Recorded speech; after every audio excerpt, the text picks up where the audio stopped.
आगक आसीगले शीत दिन तो ता आगु मुझे डालिया गछ तार प्रस्तुत कर देती डालू।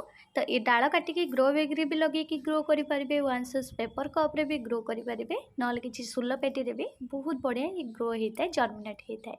तो ये बहुत बढ़िया से लगे 2-3टा डाल। तो गोटे अलग आड़े ट्रांसप्लांटिंग कर सारापर आ 2टा बाकी आज अलग आड़े बड़ कुंड को लगेदेवे।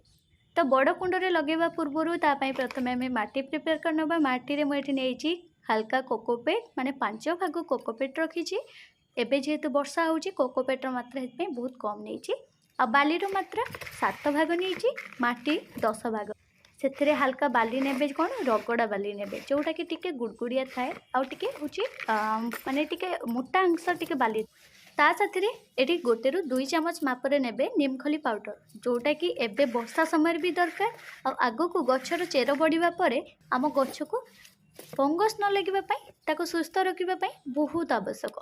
से गछ लगे समय ही देदेले आग को गछ बढ़ला कूड़ाकुसा करने समय किसी भी नदेले भी चलो। तो प्रथमे मु मोर माटी प्रिपेयर करदेली साइड कर देछि। किछि हल्का बाली भी मिसे देछि। माली आगु ऑलरेडी मिसेकी रखी तापर पुणी एबे किछि मिसे देछि जोटा कि रगड़ा बाली कौन पे मिसा जाए वर्षा होउछि वर्षा समय पानीटा भल से पास करि पारेनी बा जल निष्कासन हो पारे जो रगड़ा बालीटा बहुत बढ़िया काम करे। बहुत जन कौन करती गछ लगे पूर्वर माटी बाली सब चलैकी नियंती। तो माटी बाली चलै देले एटा पूरा माटीटा पूरा हाथ को मैदा परी पतला बा हल्का लगे जहाँ को कादुआ माटी कहती। आउ ए माटी बहुत पतला पानी जमी रहे मूल को भी गचर पचई दिए आ माटीर आर्द्रता ह्रास पाए। गछ माटी रे थिबा बड़ बड़ बाली बा कणिका रहिबा जो पवन ठीक भाव में निष्कासन हो पारे आ जहाँ गछ भल बढ़े। पवन रे कौन मिले गछ को जानतु माटीर खाली स्थान को पूरण करने सह अणुजीव अम्लजान जोगे थाए। डालिया गछ मुझे ही लगे दूसरी कारण आग को शीत दिन आ साथ कुहुड़ी सहित काकर पड़े गचर पत्र हल्का कला भी पड़ज से आगामी लगेदेले गचर ग्रोथ भी हो चलो आ साथ गछ आग को जिते काकर पड़े भी किसी चिंता रही। एबे जेहेतु आम वर्षा होची तो हल्का पानी मुझे देकी छिंचा मारिकी रखीदेली। तो एबे एथिरे कौनसी खत वगैरह भी देने खत आग को दवापाई हेले शीत दिन ही बेस्ट रहिबो।